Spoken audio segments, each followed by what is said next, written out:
Viewer discretion is advised. According to evidence, there was one shot that was made above the head of Mr. Botham Jean, and there was another shot that entered into Botham Jean in a downward pattern. That is because when Amber Guyger intruded Mr. Jean's residence, it startled him, and she immediately shot at Mr. Jean. She did not yell those "let me see your hand" commands as she said she did, because no one heard it. The door was open and no one heard it. And according to evidence, she didn't do it either. Mr. Jean, when she entered that room, Mr. Jean was diving for his life. That is why the first shot entered into the wall above Mr. Jean's head, because she shot first, didn't ask any questions. Mr. Jean went to dive for the floor, and she shot him on the way down. The reason the bullet went in a downward angle, it started in his chest and ended near his spine. That's because he almost dove into the bullet.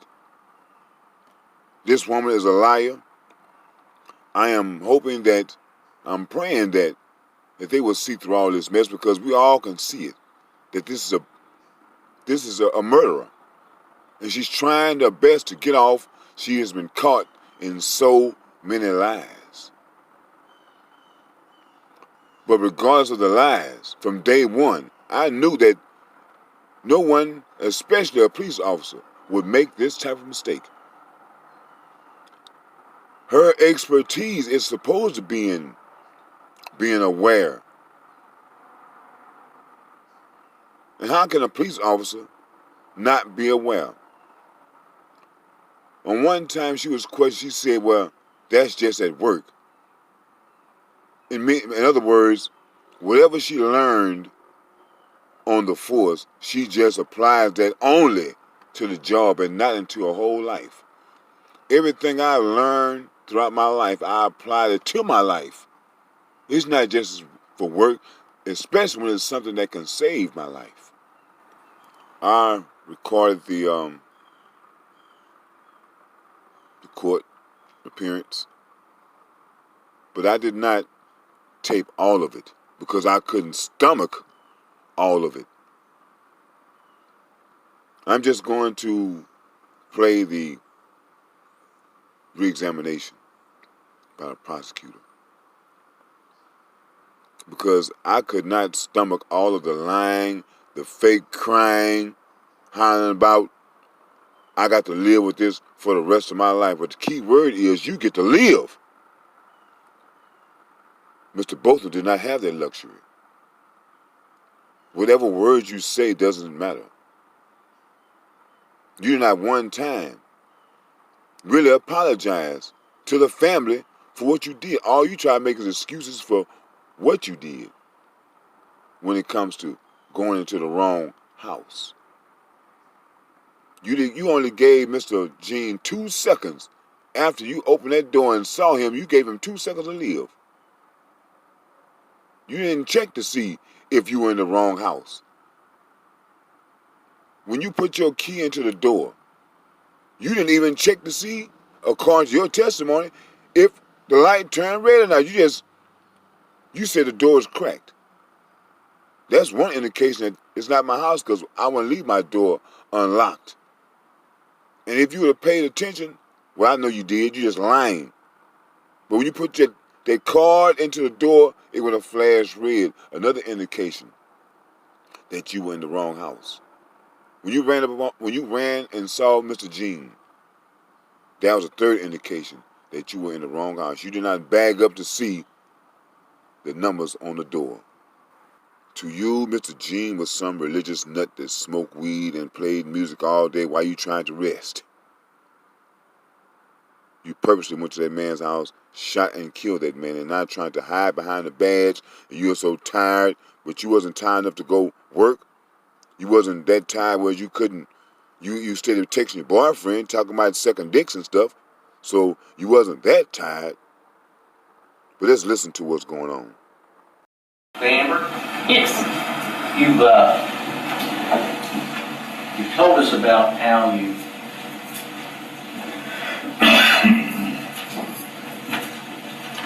normally open that door.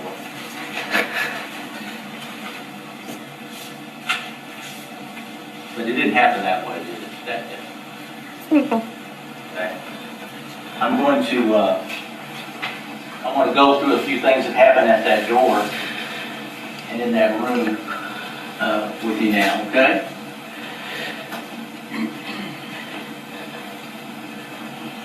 Yes, sir. Now push.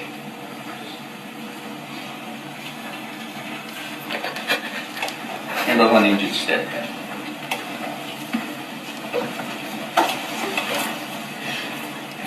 Okay.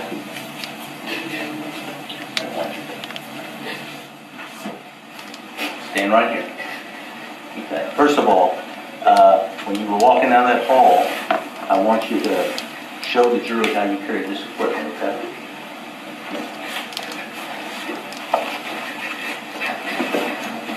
You're on to the, and you're going to get right.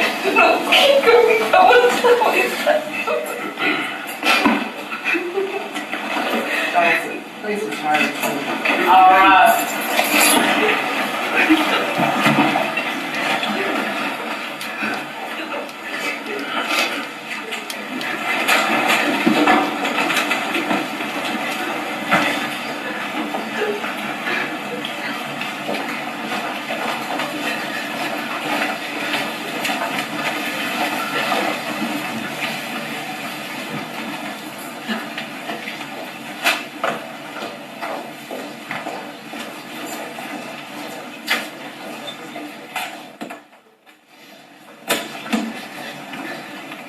About a 10-minute break. You all may be seated. I want to know who trained Amber Guyger. From what I can gather now, Amber Guyger was the freak on the job. Everybody had that pussy. Even the fat guy, the ugly fat guy had her.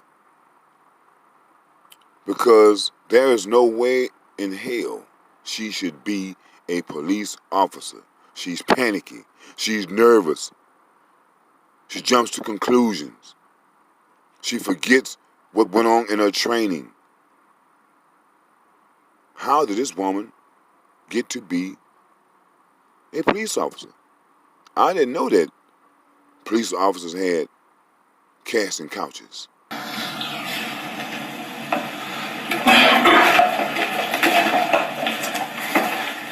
Amber, when you pulled your weapon at night and you fired, why did you fire?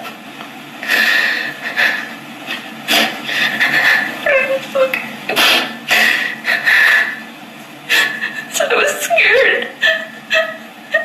I was scared this person said if I was going to hurt me. And I'm so sorry. You can fake the crying sounds, but you can't fake the tears. You can make all these ugly faces, but you can't fake the tears. When these little white girls get in trouble, the first thing they do is start crying. Get all the emotion. That way you have to stop asking her questions and let her calm down, and she gonna pretend that she's so sick, I just can't go on. You say that's just all a game.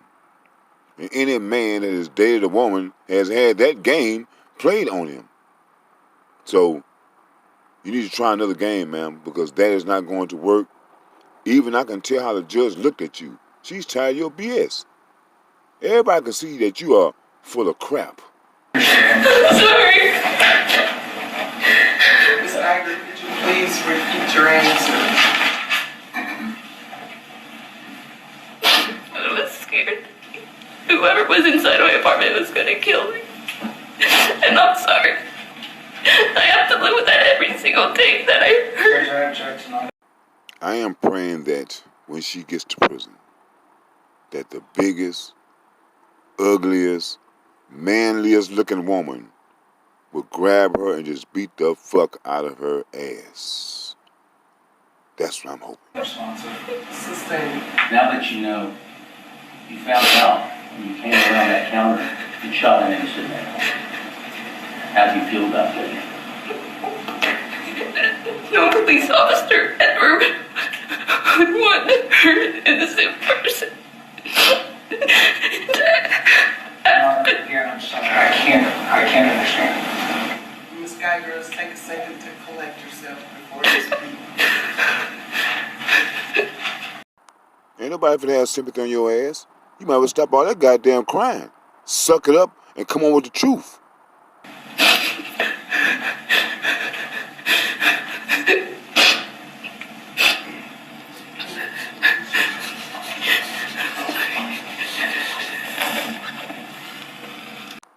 Right now, I know she's wishing that she was any place except there. I'm glad I'm living in the times where I can see this privilege being dismantled, being dissolved, being thrown away with. You do wrong, ma'am, you have to suffer the consequence like everyone else that does something wrong, that made a mistake. Even though it was a mistake, you did it. You should have been more observant. But that doesn't matter. Only thing that we want is to see your ass in jail. I'm sorry. Sorry. Ready? Please. Please.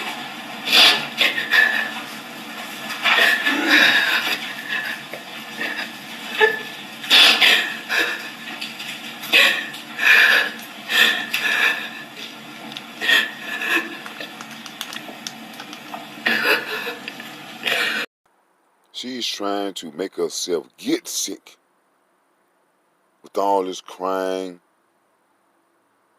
hoping that she would get so sick that they can just rush out the courtroom to the hospital where she just doesn't want to be there.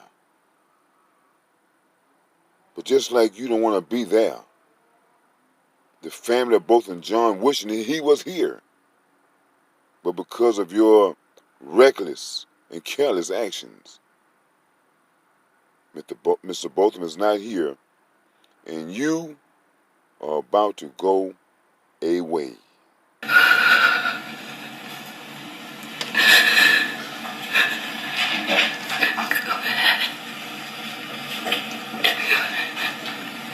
How do you feel what you did, Mr. John? I feel like a terrible person.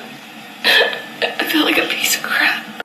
You feel like a piece of crap because you are a piece of crap. You are nothing more than a hooker on the force. You let all the men have you, even Rivera, a married man. And Rivera, he done messed up. Because after all of this is over, expect the divorce proceedings. You've lost your family over a Thot cop. I hate that I have to live with this every single time. And I ask God for forgiveness. And I hate myself every single day. I feel like I don't deserve a chance to be with my family and friends. I wish he was the one with the gun that killed me. I never wanted to take an innocent person's life. And I am so sorry. This is not about hate. It's about being scared that night. Sustained. Mr. Shipper, you want to ask your next question? Oh,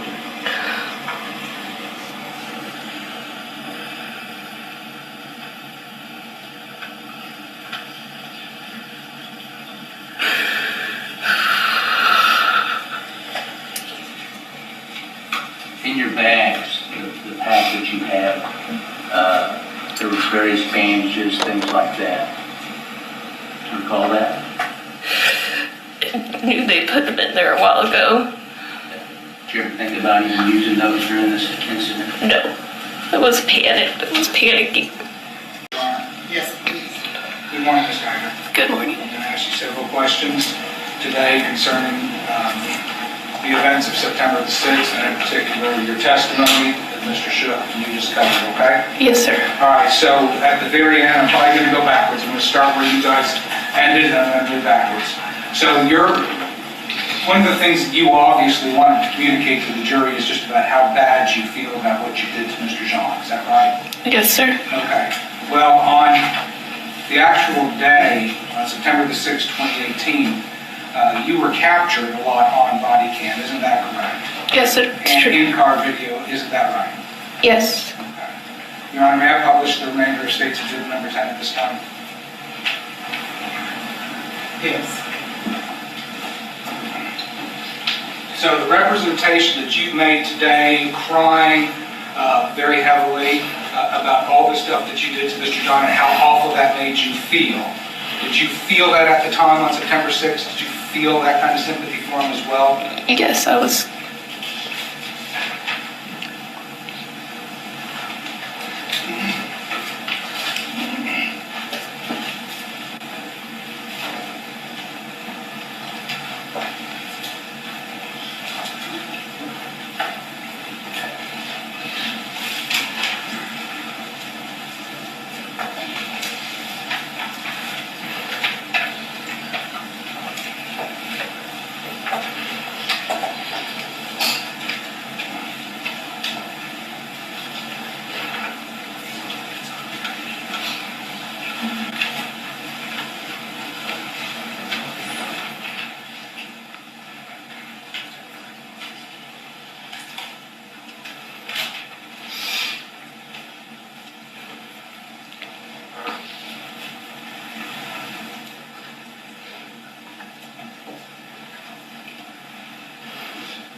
I'm going to move back. Do you remember this in-car video? This is Sergeant Valentine's. Right, Sergeant Valentine's video as she's about to move the car towards you while you're standing underneath the carport. You're aware that these particular in-car videos capture two perspectives, right? You have the perspective from the car looking out right now. Is that yes? Yes, sir. You also have the perspective from inside the car so that you can see the individual inside the car that might later be used as evidence, correct? Yes, sir. Okay. So, after pulling up on the scene here, stopping at 22:16:19, you got a bunch of your friends around there, isn't that right? Yes, sir. Those people aren't involved in the police investigation, are they? No, sir. Those are your friends that have come there, right? Yes, sir. You remember you were talking about how alone you felt out there at the scene? Yes, sir. Okay, I think you even told the jury you being allowed out there with him, alone with him, was the scariest thing you can imagine. Because you couldn't find a partner or anything? Remember saying that to the jury? When I was inside the apartment, I was alone. Exactly. That's the scariest thing you can imagine, right? Yes, sir. All right, can you imagine Mr. Jean's perspective, an intruder barging into his apartment, somebody on the other side of that door being you, going in with the purpose of finding the threat and taking care of it, and then having been shot and fallen and being alone in that apartment? Can't you imagine that being a little bit scarier than you just being alone at the moment? Yes, sir, I can. So that would probably be the scariest thing you can imagine. It's how I felt at the time. I understand how you felt, but you've told the jury because, see, Ms. Guyger, you are very concerned about how you feel, right? No. Can you imagine what that man felt? That's what hurts. And So let's look at this video, State's Exhibit number 10. That's all your friends that have come there for your comfort, right? I didn't ask them to come. That doesn't matter to me. They're there for your comfort and you're taking advantage of it. No, sir. All right. I'm going to play this.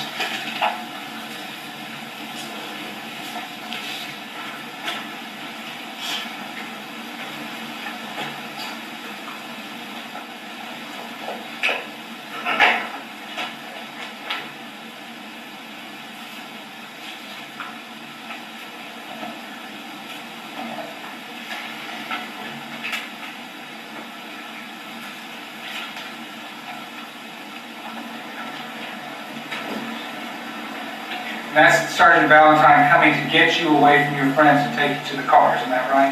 Yes, sir. Because you should be taken away from everybody, isn't that right? You should be in that car. Yes, sir. All right, I'm going to change it now so we can see you inside the vehicle, all right? You want to keep it rolling? Yeah, keep it rolling. Just whatever you can go. All right, so that's you talking, right? Yes, sir. You're not crying like you are today. You're asking her, should I keep this thing rolling? What are you talking about? It's a in-car video. Right. So you're talking normally, and you say, should I keep this thing rolling? Yes, sir. Okay, and Sergeant Valentine tells you, yeah, keep it rolling, but just don't say anything, right? Yes, she does. Okay.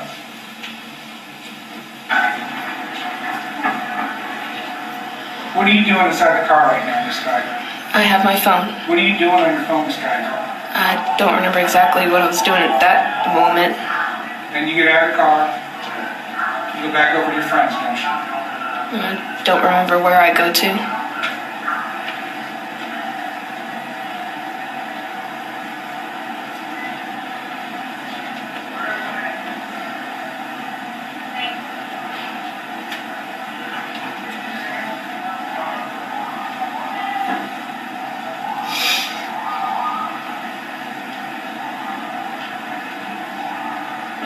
Did you see that, Miss Guyger? No, I did not. What happened just outside your window? You want me to play it again? Yes, please.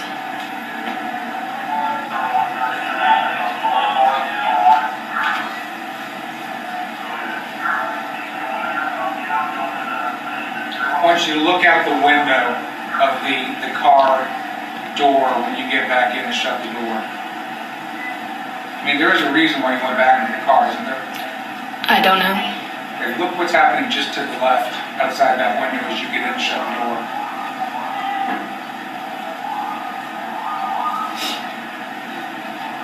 Does that refresh your recollection of what was happening just outside your door?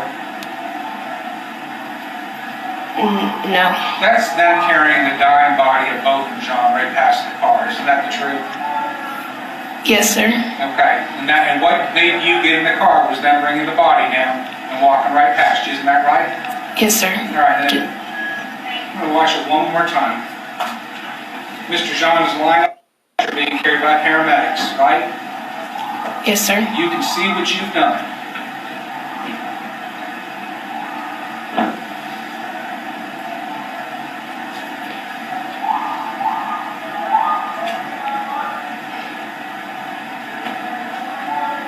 The second he's passing, what do you go do again? I looked at my phone because I didn't want to see his body. Looks like you're starting to text somebody again, right? I looked down at my phone. I don't know what I was doing. It's hard. Do you see your thumbs moving like you're scrolling Yes, I do. around? I don't know what I'm looking at.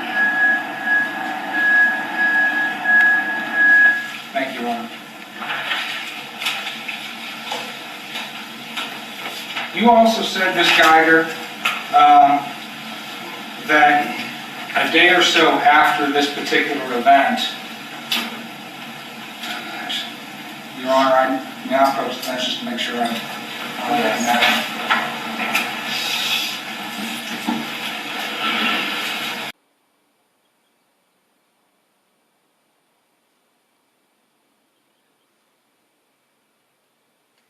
Exhibits that at least asked her concerning the relationship after the 6th.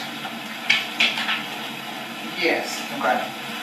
So, Ms. Guyger, you also expressed to the jury that one of the reasons why you deleted all those texts and put them from that particular evening was because you felt ashamed about your relationship with Martin Rivera. Isn't that right? Yes, sir.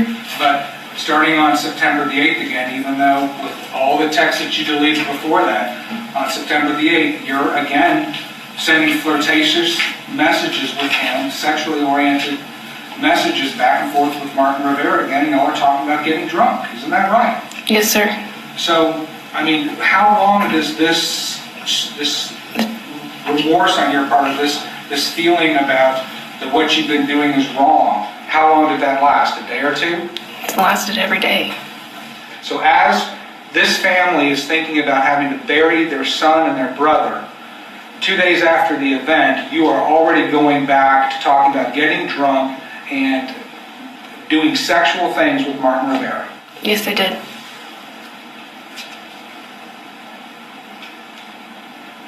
Okay, let's talk about your 911 call Mr. Shook played again for the jury. That was about a 5-minute conversation, isn't that right? Yes, sir. And in that conversation, you made it very clear to the 911 call taker why you shot Mr. John. Yes, sir. You said, I shot a man thinking he was in my apartment. I did say that. You said that, right? Yes, sir, I did say Okay. that. And then you, for 19, 20, or 21 times over the period of 5 minutes, you kept on repeating, I thought it was my apartment. I thought it was my apartment. So you had the time and the inclination and the desire to express to the call taker exactly why you shot both of John, didn't you? It wasn't, I couldn't even express everything I was feeling. What you didn't say to the call taker not one single time was that he was coming at me. You didn't say that, did you? I didn't say it, but You I didn't know say, he did. Ms. Guyger, I'm just going to ask you to answer my questions, okay? Yes, sir. You didn't say one time. Judge, she was trying to answer this question. You're on my question. I'm sorry. Is there an objection? Yes, Judge, could we instruct the prosecutor to wait for the witness to answer the question before you come out? Your Honor, Allow her to answer your question. I asked her whether or not she made that comment. She indicated no, she didn't. And then she went on into a narrative, Your Honor. You didn't express one time that you shot him because he was coming at you. I did not on the phone. Sorry? I did not over the phone. You did not express one time that he was armed. I did not. You didn't say one time that he put you in fear. I did not. Also, when officers Blair and Lee arrived and came in, you met them in the hallway. Yes, I could. Yes, I did. You also told them that you shot a person thinking that this person was in your apartment. I did tell them that. You didn't say one time, I thought he was armed, did you? I did not. You didn't say one time he was coming at me, did you? I did not. And he was still alive, wasn't he? Yes, he was. And if you really truly in your heart of hearts believed that he had a weapon or that he was really a threat, you would have told them, listen, I haven't patted him down, I haven't searched him, and I think he might have a weapon. That's what you do for a fellow officer, wouldn't you? I couldn't. What I felt at that time is what I felt. If you thought that there was a weapon, you would have told the other Dallas police officers coming up on scene to be cautious, wouldn't you have? Not at that moment. All right, so you didn't say one thing to them No. about any kind of threat that Mr. John posed to you at all. Not at that moment. All right, and you also indicated that you've never done CPR before. No, I have not. But you were trained to do CPR in the academy, were you not? We were trained. I've never done it on an actual person. All right, so at least then to the extent that you weren't suggesting that you didn't know how to properly perform CPR. They taught us briefly in the academy. You knew how to perform CPR properly, right? I never done it on a person. I couldn't say Ms. Guyger, were you trained to do CPR properly? Yes, we were. Okay, were you at those classes? Yes, I was. Were you paying attention during those classes? Yes, I was. Did you properly perform CPR on Mr. John? No, I did not. And you could have, right? I tried to do little CPR. Why would you try and do a little CPR on a man who's dying who needs your full attention? Because I had to keep getting up to see where I was at. That was more important than giving life-saving help to this man. I had no idea where I was at. You were able to tell the 911 call taker very, very soon on that you were in apartment 1478. After that moment, why couldn't you have given him full, undivided, and proper attention? I was still on the phone with... You can put the phone on speakerphone, ma'am. I had so much stuff racing through my head. And obviously, you were also able, at least on 2 occasions, to... you must have stopped completely giving him CPR when you sent a message to Martin Rivera saying, I need you to hurry, right? I did text him that. Okay, and so you must have at that point stopped CPR entirely. Yes, I did. And then, not even a minute later, you must have stopped CPR entirely again to send a second message to Martin Rivera. I was already out in the hallway. Oh, so you had already left him. That's whenever they told me to leave, the officers. So that's, no, ma'am, I'm talking about at 10:03 p.m. Mr. Lee, Officer Lee, and Officer Blair didn't arrive until almost 10:05. Yes, I do remember that. Like, whenever they showed me, I sent those text messages. At 10:03 p.m. and at 10:02 p.m., you sent text messages to Martin Rivera. Yes, I did. Text messages that would have required you to have put the phone in a place where you can see it, and you used your fingers to write out the words, "I need you, hurry, ... right? I don't remember how many hands I used. But you texted Mr. Rivera using your hands. Yes, I did. And as you were doing that, you were unable to give Mr. Jean your full attention, the attention that he deserved. Yes, I did. And then you made the choice to do that a second time. Isn't that true? Yes, sir. All right, so at both of those times, you put your needs and your wants over his. I still cared about him. Did you put your needs and your wants over him when you decided to do that? No, sir. All right. And then you went out into the hall and you left him alone.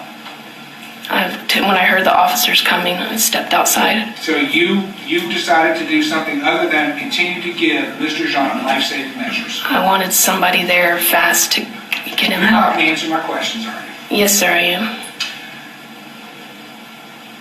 When you went out into the hall, you did that because that was what you chose to do, even though you knew you should be giving that man life-saving treatment. Yes, sir. You didn't know that he was going to die. I mean, you knew he was in really bad shape, right? Yes. You didn't know at that moment in time that you'd actually shot him and severed his ventricle from his heart. You didn't know that, right? No, I did not. In those moments, you know as a trained officer just how critical it is to make sure that you give life-saving treatment as fast and as proper as possible so you can maximize their ability to survive. You know that. Yes, sir. And yet, despite knowing that repeatedly, you made choices and decisions that suited you more than him. No, sir. You also indicated that you had done CPR, but yet there's no blood anywhere on your uniform or on your shoes. There is not.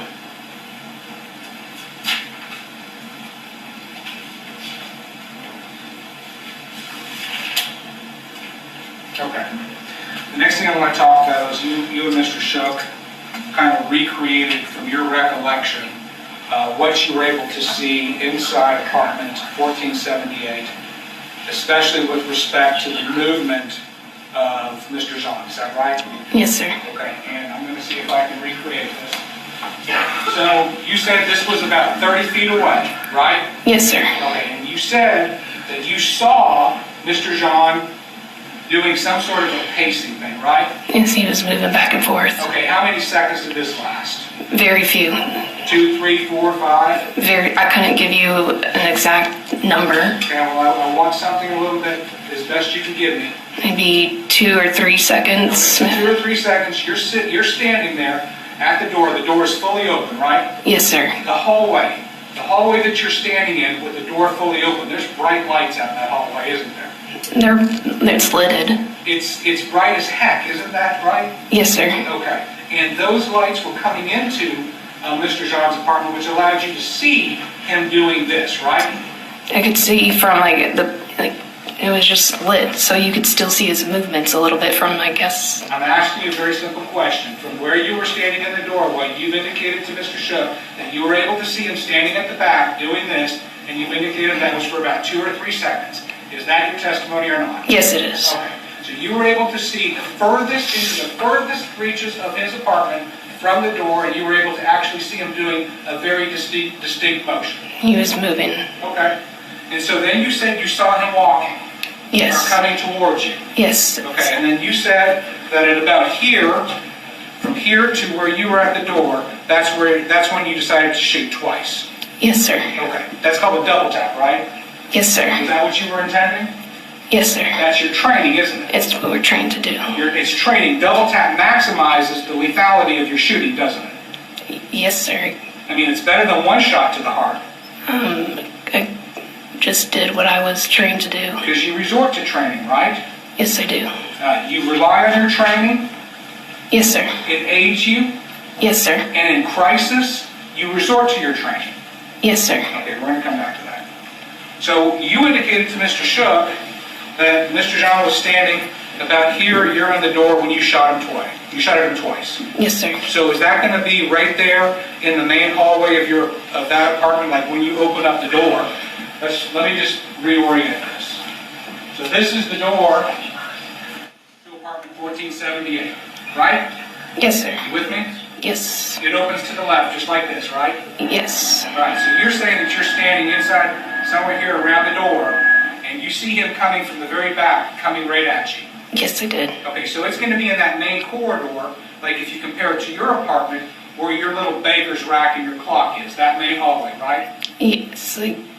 Explain it again, please. Okay, so are you talking about the main pathway in that particular apartment, where from the door you can see all the way back to the end of 1478? Yes. Okay, so it's in that main pathway. Yes, sir. Okay, no, we approach. Sure.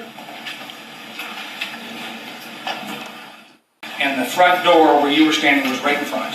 Yes, sir. Okay, and that's when you shot him twice. Yes, sir. And when Mr. Shook came walking up, this was the position he was standing in when you confirmed that that's when you shot him. He came at me saying he was standing in that position, yes. That's true, and I did not mention that, and I thank you for clarifying that. One of the things that happened in the walk from 30 feet up to here was that Mr. John said, hey, hey, right? Yes. Something like that. Yes, sir. You don't fault him for that, do you? Not now. No, it's his apartment. I know that now. Yeah. And so when you shot him, you indicated with Mr. Shook, Mr. Shook was standing right here, and that's where you shot him twice, right? Yes, sir. Okay. So, and this was the position Mr. Shook was standing, right? Yes, sir. Okay. Can you give us then some sort of an explanation that would satisfy the jury how then you have a bullet hole that's over in the rightmost corner of the apartment over there if this is where he's standing? That I cannot explain. I'm not an expert It's in just that. physically impossible, isn't it?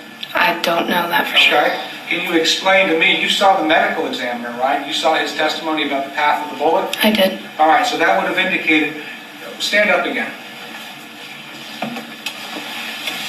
Watch your step, please. Take a normal shooting position. You have a one-handed shooting position, correct? All right. Mr. Jean is a good 4 inches taller than me. In order for that bullet to have gone into him at that angle, he must have been bent over something like this, right? I don't know what he was. If you saw the trajectory that the medical examiner testified to, do you have any reason to think that the medical examiner is lying? I don't. But so your testimony is that he was standing straight up, looking you in the eye, or looking right at you when you shot him in the chest. Yes, sir, when I saw him. That's the last thing I saw.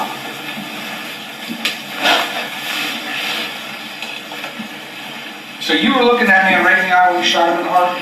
I wouldn't say his eye. I was looking at the person that was standing in front of me. Okay, and you're trained, not only did you do a double tap, again relying on your training, but you shot him exactly where you as a police officer are trained to aim, didn't you?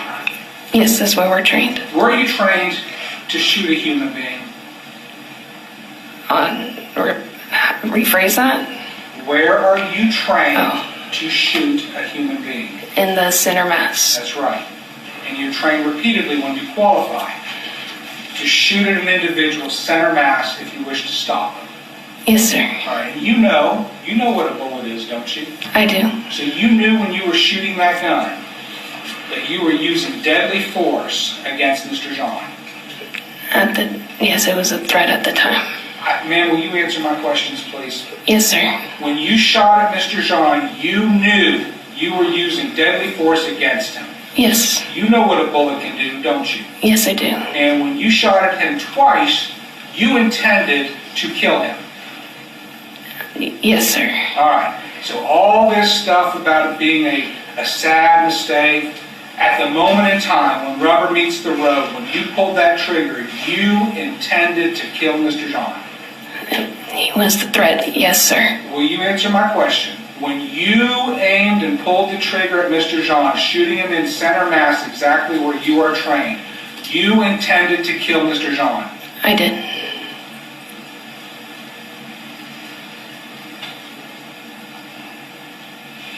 You indicated to Mr. Shook that you gave loud verbal commands, and I hope I wrote it down right. Let me see your hands. Is that right? Yes, I did. Okay.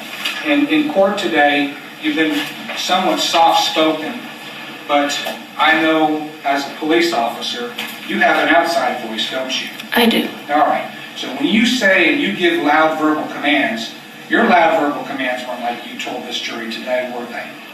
They were loud. I told him to let me see your hands, let me see your hands. Okay, why don't you really tell them how a police officer gives loud verbal commands when they really want compliance? Judge, you respect the relevance as to how a real police officer knows it. You said a real police officer? I can rephrase if you want. Please rephrase. As a police officer, when it really matters, how do you give a loud verbal command? In an authoritative and clear voice. You would have said, "Let me see your hands! Let me see your hands!" Right? It would be a loud voice, That's yes. right. Not like you showed them earlier today. You would have been almost screaming that at them, wouldn't you? I didn't scream it. All right. But you're saying that happened at the threshold of the door with the door open, right? Yes, sir. So you're actually partially in the hallway.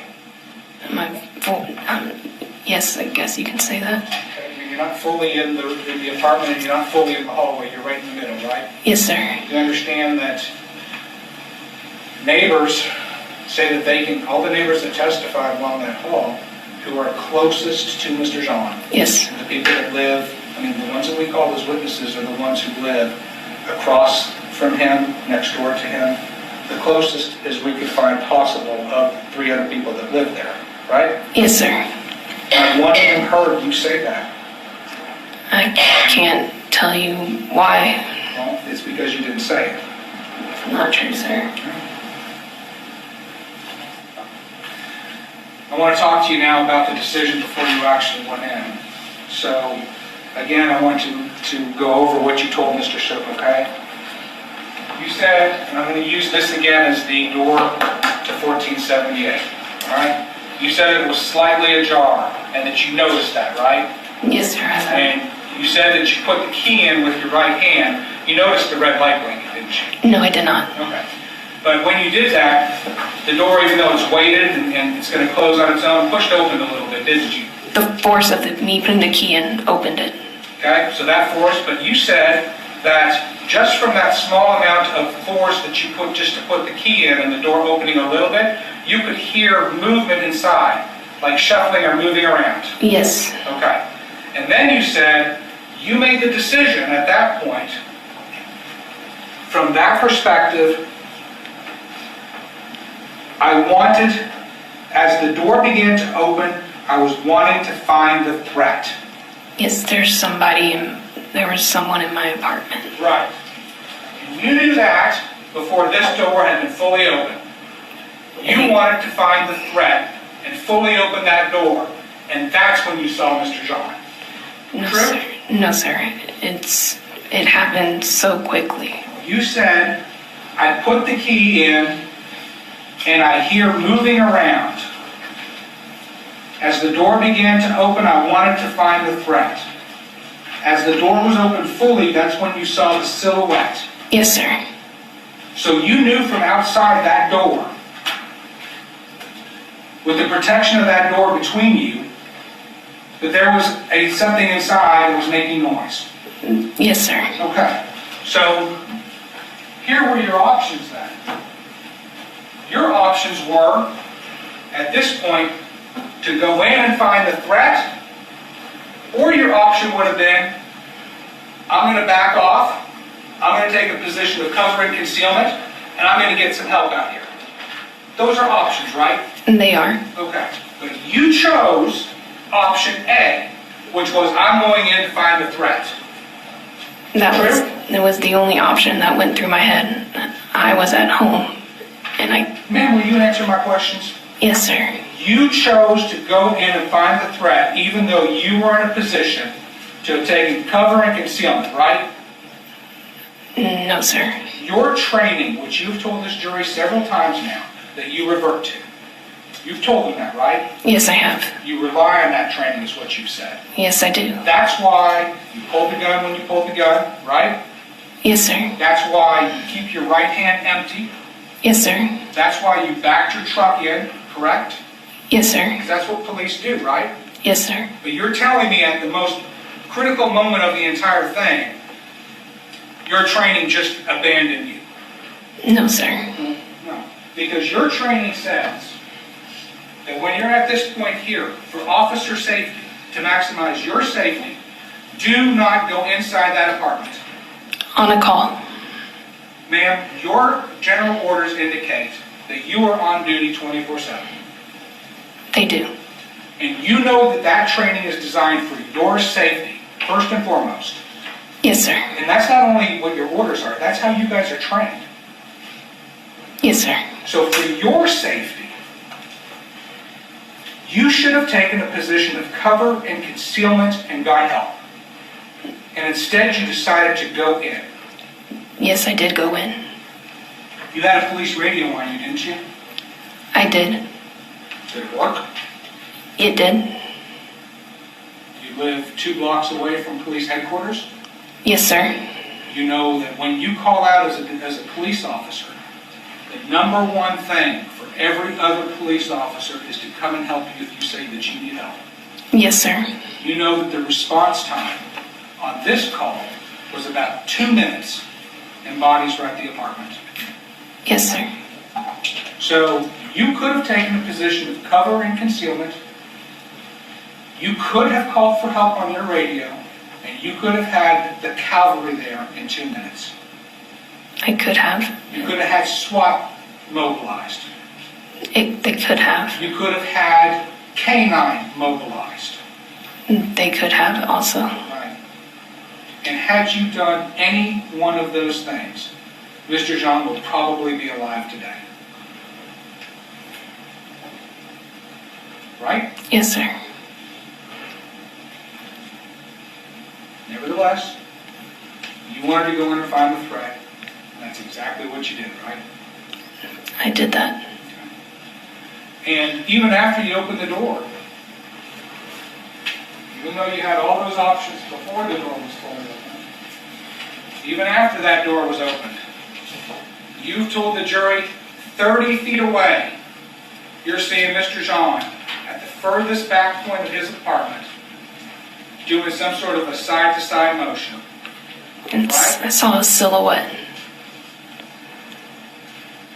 I'm going to ask it again. From the door, you've testified that you could see Mr. John doing a side-to-side motion. Yes, sir. Okay. And then you've testified on this cross-examination that you watched that for, I think you said 2 or 3 seconds. Yes, it was. I think it was. Okay? I'm not going to hold you to that, approximately 2 to 3 seconds. Right? Yes, sir.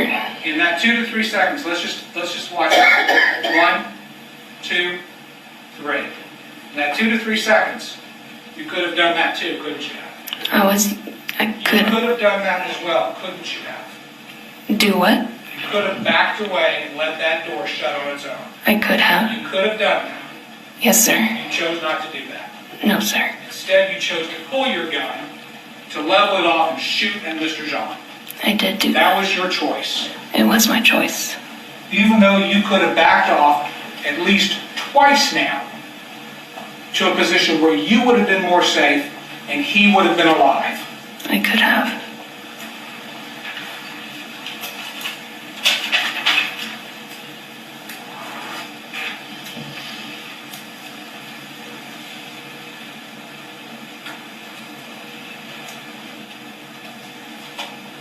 So you indicated, Ms. Guyger, that your conversation with Mr. Rivera that particular evening was innocuous, of no consequence, it was just banter.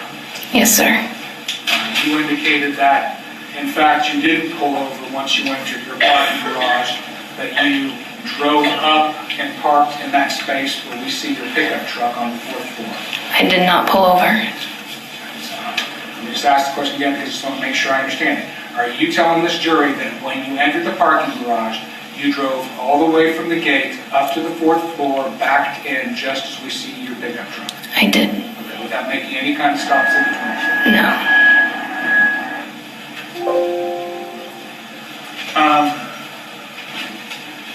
You understand, you've seen from the video records of the Southside Flats, ma'am, that your truck enters at approximately 9:46, right? Yes, sir. That is your truck. Yes, sir. And then you heard the testimony of Mr. Jones, the coach and the chemistry teacher, who came in here and swore and talked to this jury, right? Yes, sir. So he entered at about 9:53, 9:54, which is going to be 7 to 8 minutes after you. Yes, sir. Okay? And his testimony was that he drove around up to the 4th floor and he parked sometime around 9:54 p.m. Couldn't have been any earlier because that's when he drove in. And that he parked and that he saw you coming around the corner driving in such a way that made him take notice of your white truck. I heard him say that. So you believe that to be a lie? I don't think I drove that fast that night. Okay, but you understand that if he saw you do that, unless he's lying to the jury for some reason, that you couldn't have already been there like you testified to. I couldn't answer that, sir. I mean, his testimony was pretty clear that you stood up, especially after you got out of your truck, because you're a police officer. I did back up into my truck and stay on the phone. But you're gonna stick with that, and you did not pull over. I do not ever remember pulling over.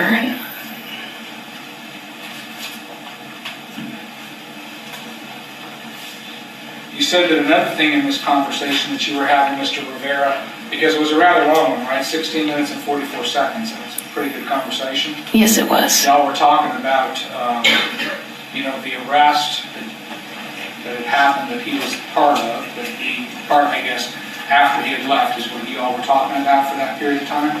Yes, sir. And you said that another subject of conversation was about the Boy Scout meeting that he had to attend, right? Yes, sir. But y'all had already talked about that over text, so why would you have been talking about that again? Texting's texting, but you can get more through talking. If this was just innocent banter, Ms. Guyger, if this was just flirtatious back and forth, then why does Mr. Rivera, Officer Rivera, check in with you twice, saying something like, "Are you still there?" Why would he do that if there wasn't some plan for later that evening? I couldn't answer that. Okay, well maybe you can answer this then. If there was no plan for later that evening, why would you have the need to tell Officer Rivera that you were just leaving? I don't know. It's how I just texted him I was leaving, but... Why? Why would you do that unless you were letting him know, okay, I'm done work now? It's what I did that night. I can't tell you what reasoning it was a year ago. Unless you were planning on coordinating schedules, why would it have even crossed your mind to let him know that you were leaving? I don't know. I just texted him I was leaving. And it's just a coincidence that within a couple of minutes of you sending him a text letting him know that you're leaving, you also sent him a Snapchat image, which we don't have, with the text phrase, "want to touch." I did do that. So that's just a coincidence. It's what happened that night. What was that image? I couldn't tell you. Was it an image of you or something else? I honestly could not tell you. I'd like to talk a little bit about that too, because you indicated to this jury that it was because of some morality on your part that you discontinued the sexual relationship with Mr. Rivera. Yes. And that has to do with the fact that he's married and has kids. This was bothering you, right? Yes, it was. But your morality doesn't seem to be affected at all by sending him naked pictures of you, right? No, I did do that. You did that a lot. I did. And he would sometimes tell you in the kind of poses he wanted you to send, right? Yes, he did. And you would send him those pictures, right? Yes, he did. And it was back and forth. You would tell him to send you pictures of his anatomy. I did. And y'all had special words for his anatomy too, didn't you? I did. Yeah. And you would repeatedly ask him to send those pictures to you, even up to and including that particular night. I did. So your morality, your moral code, I guess out of respect to Mr. Rivera's wife and his kids, puts sex off limits, but anything else is fair game. I did do that. All right, so it's your testimony then that even though there was no intent for you and Mr. Rivera to meet up that night, you were nevertheless not going to just go home and crash. You were going to go work out. It's a normal habit. I was. Asking it again, was it your plan to go home and work out? Yes, it was. So your plan was after your shift, You were going to go home. I guess you were going to change. And then where is it that you work out? At the 24-hour fitness. And is that within walking distance, or is that a good drive away? It's a drive. It's downtown Dallas. Okay. So your plans were you were going to go home. You were going to go to your apartment. You were going to get changed. You're then going to leave your apartment. You were going to go back to your truck. You were going to get in your truck, drive to the gym, and have a workout. I was. That was the game plan. Yes, sir. So whatever this thing about you being sleepy, it wasn't such that you were incapacitated physically, right? No, I wasn't completely drained. I just wanted to go work out. I mean, you wouldn't have been driving on the streets of Dallas if you were going to be running over like pedestrians or hurting people, right? No, sir. So you had your wits about you, right? I was still awake. You were talking earlier also. So they were doing moisture testing that week at your apartment, correct? Yes, sir. And you received an email from the staff at the apartment complex.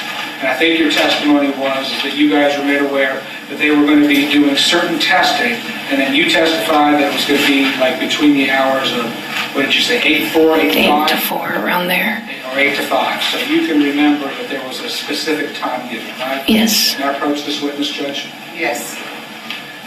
I'm showing you Mr. Mark for identification as State's Exhibit number 319. Can you read the portion down here and tell me if this is the email that you received indicating what was going to be happening the week of September 4th through September 7th? Yes, it is. Okay, and then I'm going to let you read did you read it all the way to there? Yes, sir. Okay. And the second page. Yes, I did. Okay, so this is going to be an email that looks like it was sent out to all of the residents by name, correct? Yes, sir. All right. There's no time in there, is there? It's an all-day event to me as like normal working hours. Well, but that's not what you told the jury. You told the jury a specific set of hours. You understand your credibility is absolutely critical. Judge, we'll legit to the sidebar. It's the same. Do you understand that your credibility is vitally important in this case? Yes, sir, I do. Do you agree that there is absolutely nothing in this email that says it's going to be conducted between any specific set of hours? There's not. You've lived in an apartment before, is that right? I have. As have I. And in apartments, maintenance happens, correct? Yes, it does. Emergencies happen, right? They do. And in your lease, I'm sure you know, and you tell me if you don't, that they can send in folks, like if you have a pipe that bursts or if there's an electrical fire. There may be an occasion, day or night, where someone may have to go into your home. Yes, that's true. That you know this, right? Yes, I do. Okay. And did that reality factor in to your decision at all? Did you even let that get, in your thought process that there might be somebody who was legitimately inside there before you shot? No, sir. But yet you knew that too. You knew that could be a possibility. What would be a possibility? There may be a legitimate maintenance issue. You just don't know. Okay. Did you even think about that? Not that late at night.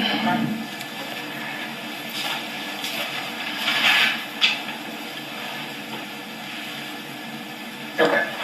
You also, in your testimony with Mr. Shook, indicated that you were concerned about some of the crime, because you do a lot of background research, right? Yes, sir. And you have been concerned about some of the stuff that was going on at Southside Flats, right? Yes, sir. That would be an additional reason, though, for you to be even more vigilant and observant, correct?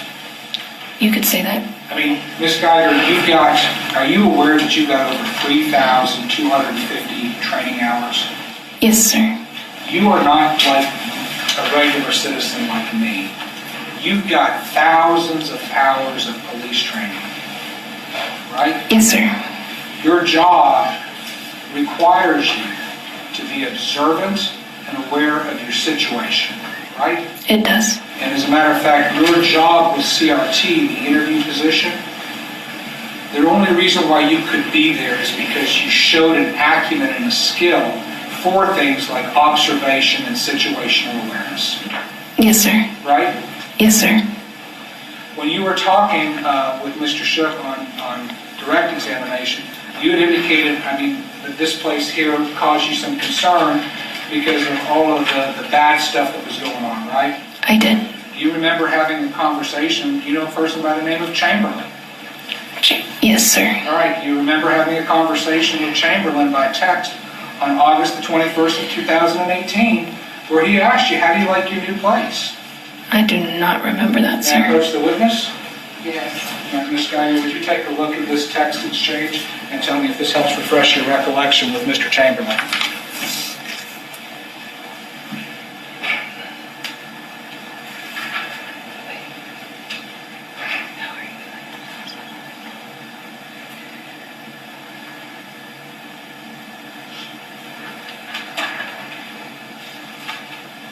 I don't remember ever sending it, but I did send it. Okay.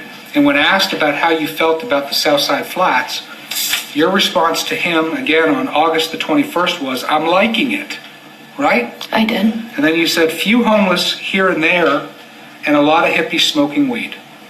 Yes, I did send that. All right. You didn't say anything in there about the rank crime and all this other stuff that has caused you to be so concerned, right? I did not. And Chamberlain, he's a police officer, isn't he? She is. She is, I apologize. She's a police officer, right? Yes, sir. So to a fellow officer, you're not gonna hold back, is that right? I can't say I would or wouldn't. Well, that's what you said though. I did say that. Some people smoking weed, but you're liking it. It's what I said in that message. But today in front of this jury, it sounds like all kinds of mayhem's going on. Yes, sir.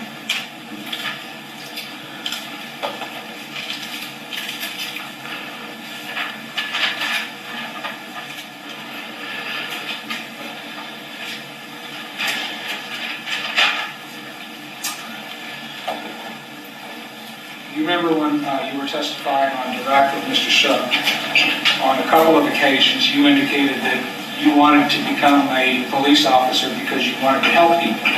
Yes, sir. And then a second time you took the opportunity to tell Mr. Shook that becoming a police officer was important because you could help people, right? Yes.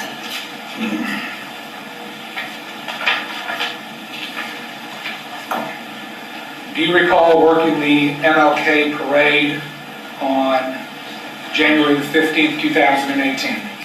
Yes, sir.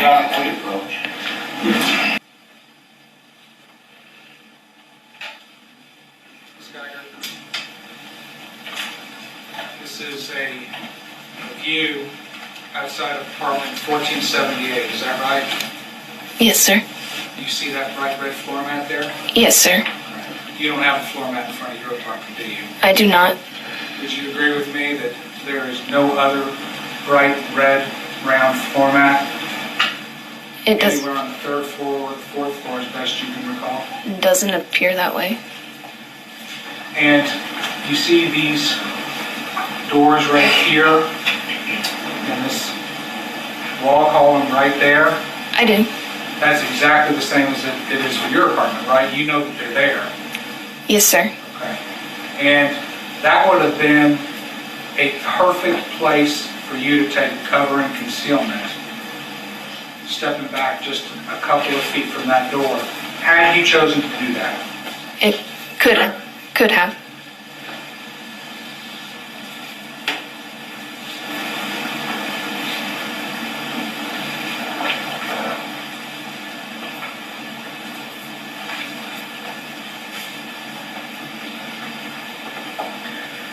Let's just see, I think that I want to just ask you a couple of questions about the charge. You don't have any dispute that everything that we've talked about today occurred on September the 6th, 2018, right? It did occur. On September the 6th, 2018? Yes, sir. And that this entire event happened in Dallas County, Texas. It did happen in Dallas. You are Amber Guyger. I am Amber Guyger. The victim in this case, the complainant in this case is Botham Shem John, right? Yes, he is. And you shot and killed Mr. John with your gun. I did. I right? did. I did. And that your gun is a firearm, is that right? Yes, it is. And you've already testified previous to now that it was your intent to do exactly that. Yes, it was. You attended de-escalation training, haven't you? Yes, sir, I have. Matter of fact, you attended de-escalation training in April, just a few months before this particular event, didn't you? I don't remember when the last time I did. So I'm going to show you, or do you believe me? You can show me.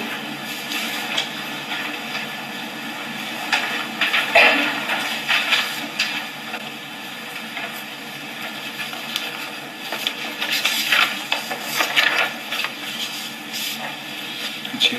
Yes, sir. Did you turn the light off? Did you turn the lights off?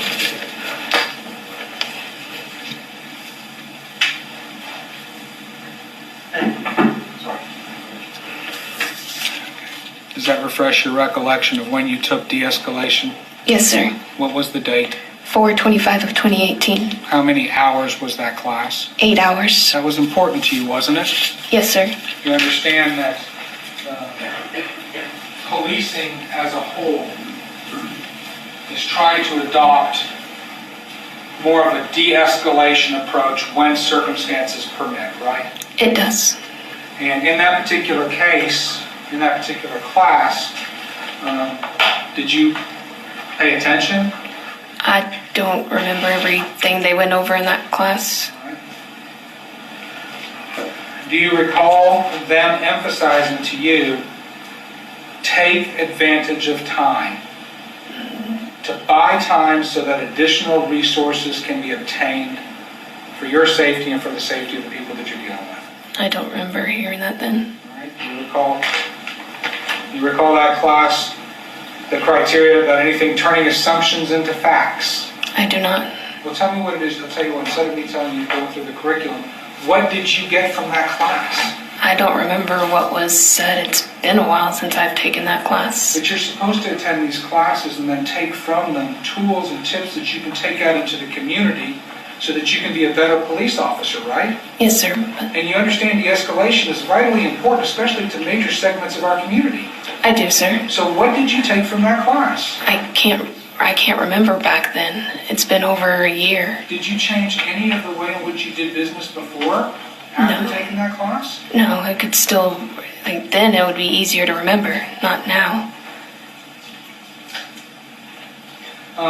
On September the 6th, 2018, Ms. Guyger, were you in good health?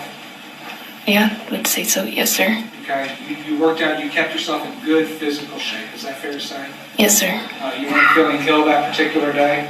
Just normal. All right. Your vision, you have good vision, don't you? Yes, sir. You had the LASIK procedure done, didn't you? I did. And that actually made your eyes, was it better than 20/20? I don't know what it is. Okay. But you got no vision issues. No, I don't think so. Your hearing is good? Yes, sir. Your ability to smell okay? Yes, sir. You had lived in Southside Flats for a little less than 2 months when the shooting happened, right? Yes, sir. And you testified on direct that the way that you came into your apartment every day was going down that main hallway by the elevator, correct? Yes, sir. So every single day for 2 months, probably at least twice a day, you would walk past that decorative urn that Miss Lee had out in front of her apartment, right? I mean, there's probably something there, but I never paid attention to anything that they had on their doormats. Again, you're a 5-year veteran police officer who has a necessary and critical aspect of which is observational skills and situational awareness, and you're telling me that you have never once noticed.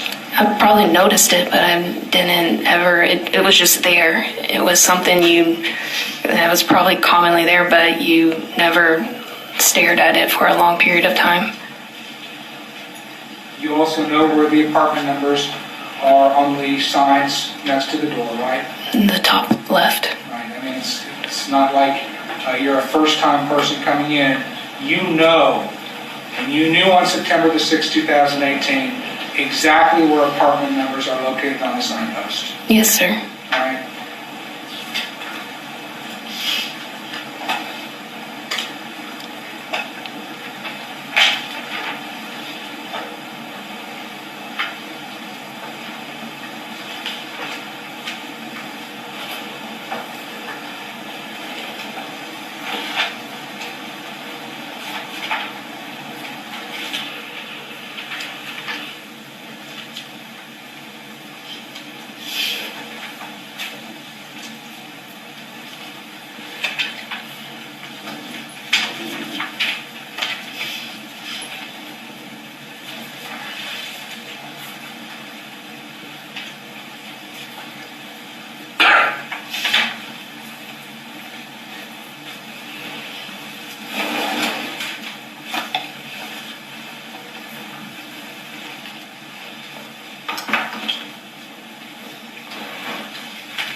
Ms. Guyger, you see, I'm going through the backpack that you had on September the 6th. Is that accurate? Yes, sir.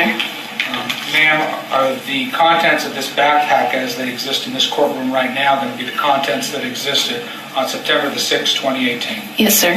So inside your backpack, which you took all the way into apartment 1478, right? Yes, sir. And do you recall that this backpack and your heavy vest and your lunch pail was put down next to Mr. Jean? Yes, sir. So you had this right within arm's reach in that 5 minutes of time when you could have been giving him your full attention. Yes, sir. Inside this backpack, you've got something called combat gauze, right? Yes, sir. This is for treating a person who has been injured, isn't that correct? Yes, sir. And it says on there, for temporary external use to control traumatic bleeding. Yes, sir. Would you agree that Mr. Jean was bleeding horribly from the gunshot wound that you put into his chest? I don't recall much blood, sir. You were able to tell the responding officers exactly where the bullet wound is. How would Yes, you sir. have known that had you not looked? What do you mean? Like, I knew he was shot somewhere. You told them exactly where he was shot. Top left. Right. How would you have known that if you hadn't have looked to where he had been shot? I knew where he was shot. How? From the time that you shot him? No, when I turned on the lights. Okay. So did you look at the bullet wound? Yes, I did. Okay. So you knew he was injured with a bullet, right? Yes, I did. And a person bleeds when they're injured with a bullet, correct? Yes, they do. Is there a reason why you didn't use this stuff right here, which is designed to control traumatic bleeding? It never crossed my mind. It didn't even cross your mind? No, sir. Even though he's bleeding in front of you, No, and this is inches from you, it did not cross my it mind. never crossed your mind to use this? No, sir. This is a first aid kit that's also included in there, right? Yes, sir. And you've got more of that exact same stuff in here.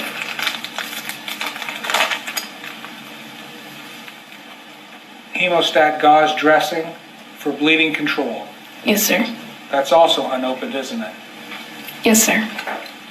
So,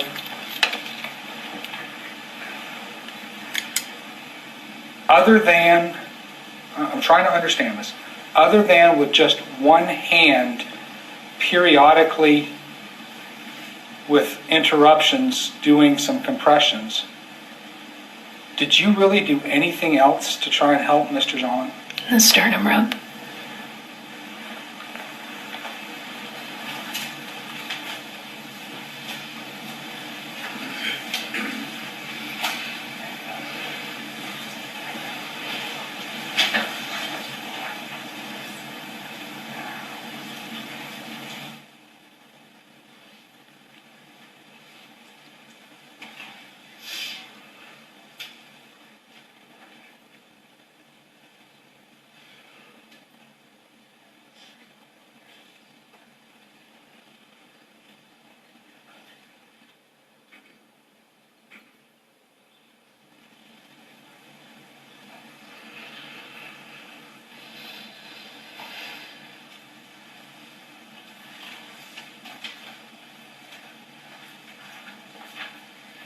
Thank you for your time, Ms. Guyger.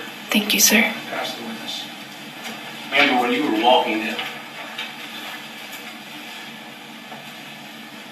Go ahead.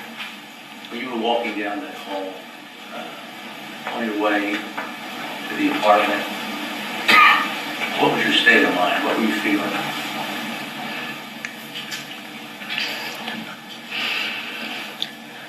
Sorry, hold on.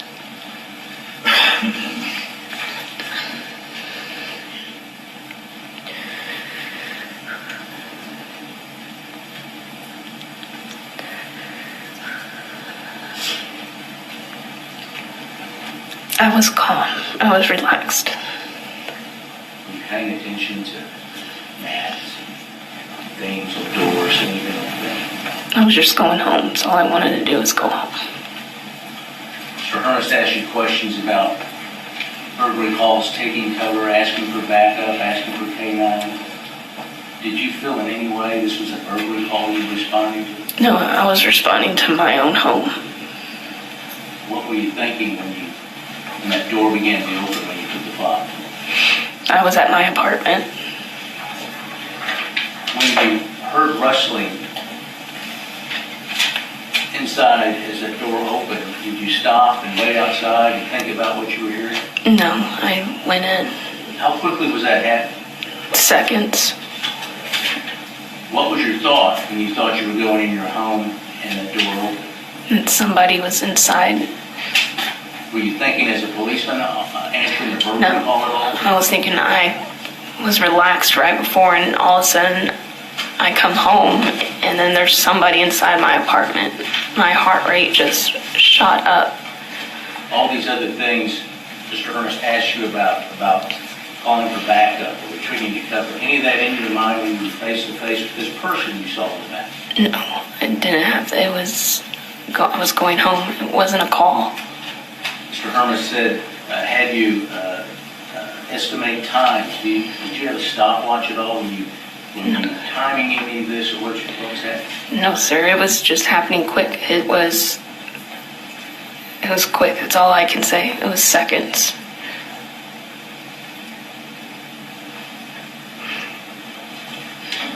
And when you saw this figure, this person advancing toward you,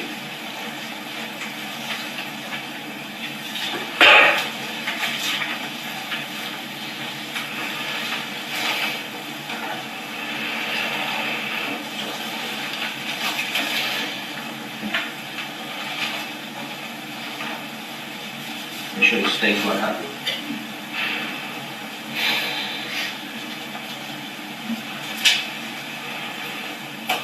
We see this counter, this area here, correct? Yes, sir.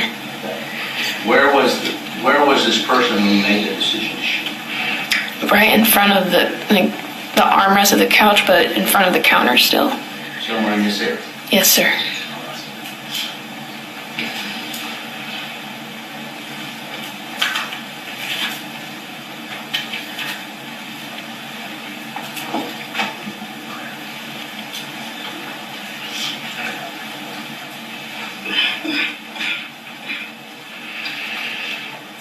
And you made that decision to fire in this area. How many feet? I've measured this off and I've talked about it. 12, 13, 14, 15 feet. 12, 15 feet.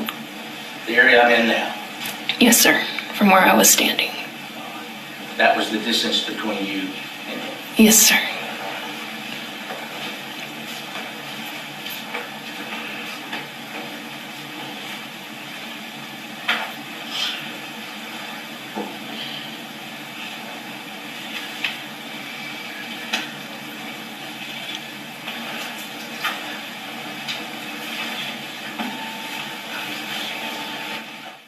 You talked on direct, Mr. Hermes asked you questions about the tone of voice you said when you said, let me show you your hand.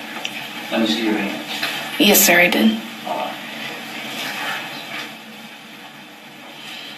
The volume that you used when we demonstrated, is that the volume you used? That he used? That Or- you used? Yes, sir. It was clear and precise. You've heard the state's allegation that you're just lying about that you said no. I did. But I know I said, I know what I did and what I said that night. And I did say, let me see your hands, let me see your hands. Was he sitting on the couch at all? No, never saw him sitting on the couch. Was he moving? Was he just standing? What was he doing when you fired the shot? He was just moving, advanced towards me whenever I shot the first two shots where he ended up falling down. And why did you shoot? Because I was scared that he was going to come at me and kill me. That was your reason? Yes, sir. I was scared, and I thought he was advancing towards me. He had a weapon. And then when you found out you shot an innocent man, what did you think? Everything changed. Judge, I'm going to object. This is cumulative. I'll allow. You started realizing that when you were calling 911? Yes, sir. The state of mind that while we hearing your voice and what you're saying, is that what was going? Sorry. I object to the leading of the questions. Just don't leave Mr. Shuka. Can you describe your state of mind as you were on that 911? My mind was racing. I didn't know where I was at. I had this guy laying on the floor.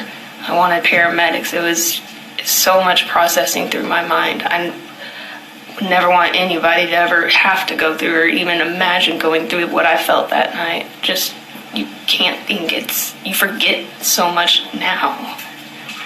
Did you in any way think you were having to give your full story as you're on the 911 with the 911 operator? No, I just wanted someone help. I just wanted someone there as quickly as they could get there. Why did you leave to go find those officers? Because I could hear them, but it just felt like they were taking forever. And I just wanted to go out there and just let them know where I was at instead of searching for me. Why did you want their help? To get Mr. John to the hospital.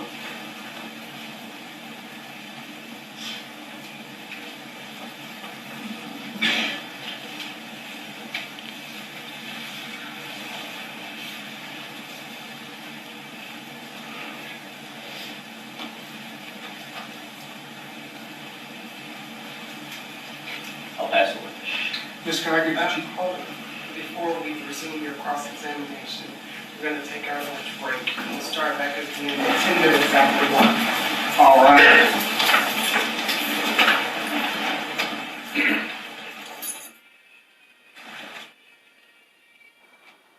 So after she shot Mr. Botham John, she didn't even have the decency to render some aid.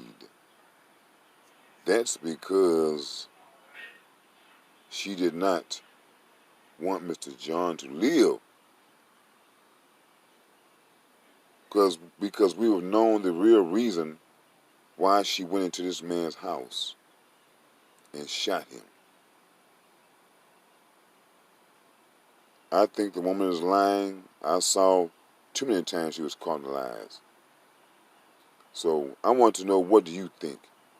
Do you think this woman will get off? There were a number of sidebar Or do you conferences think? at the bench where the state was And asking so how permission based on the court's we pretrial know that they rulings and will orders. appeal. The Will it state wanted Yes, to but no. examine Ms. Guyger People try on to a say couple that of text exchanges that she had this is not a racial because of issue. the Yes, it representation is. through the direct examination. You all may be Because seated, I'm Muhammad sorry. knew when he shot that lady was walking to his car.